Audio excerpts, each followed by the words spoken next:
Hi, my name's Prumihimo and my speciality is making jewellery using Kumihimo braiding techniques. Now, like most designers, I'm always on the lookout for something new and exciting. So when I heard about a new stitch that was taking the bead weaving world by storm, I felt I had to have a go and see how it could be used with Kumihimo. And this is what I came up with. The stitch, of course, is Peyote with a twist. And this was developed by the amazing Gerlinda Lintz. So thank you very much, Gerlinda, for this fabulous stitch that everyone's enjoying so much. With this stitch, you make a tube of Peyote, which means that there's a hollow in the middle of the tube, which is perfect for the Kumihimo. So what I started doing was making Kumihimo necklaces and sliding on a section of this wonderful stitch as a focal. And I can tell you it was lots of fun to do. And I think it offers something a little bit new for Kumihimo, because with Peyote you can get designs that you can't actually get with Kumihimo, so that's something different.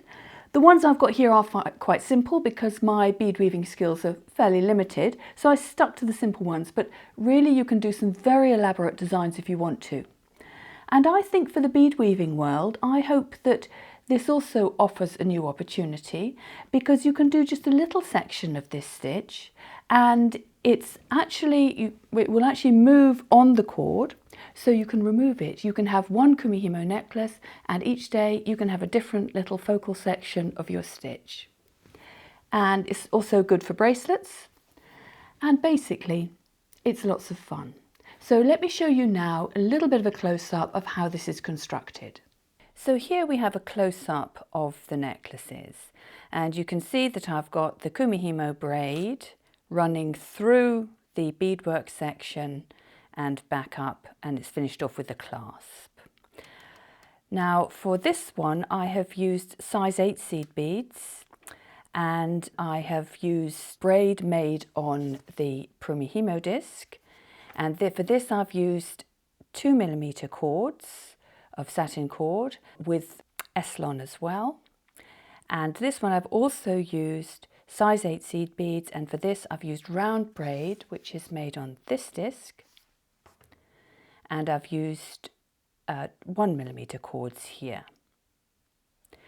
Now this video is not about telling you how to make the Peyote with a twist, because an excellent video exists already on this. It is the one I learnt from, and that is by Jill Wiseman, and if you scroll down you will find a link to that video which will explain exactly how to make this Peyote with a twist. And for both of these I've started with 10 beads. The other point I'd like to make about this is that if you want to make this very flexible, you need to make sure that you put very slim end caps on there and a toggle clasp that you can put like that, so that you can slide this whole section off if you want to. And then you can pull your next one on with wire, as I will be showing later in the video. Right, let's get on and show you how it's made. Now I'm going to show you how to get started with your Kumihimo. It's important to start off with a loop so that you can introduce the braid into the middle of your beadwork. So you're going to start with double quantities but half the number of cords. So for this I'm going to suggest that you use 1mm satin cord and that you take 4 cords of 2 to 2.5 meters, and that's about 80 to 100 inches. So that would depend on whether you want a slightly shorter or slightly longer necklace. Fold the cords in half. Then with an extra, just a short piece of satin cord or anything, slip it through the fold in the cords, knot it into position, and then pull the cords together and make an overhand knot like that. And this will give you a little loop and also a little knot so that your weight can be attached. And now pinch those tightly and position them on the disc. And you put them on either side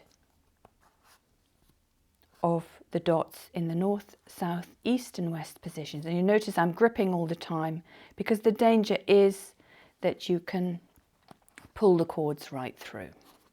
So there we go. Again, gripping, putting them into position, and now I'm going to just tuck that underneath like that and pull it through. I tighten my cords, and if you need more information on how to braid, I've got lots of videos on that. Then I have attached my weight underneath, and now you quite simply do your regular braiding. So, and the first few moves, again, don't pull too hard because you might pull the cords through. So it's quite simply top right to bottom right, bottom left to top left, and a quarter turn. And so on, until your cords have finished.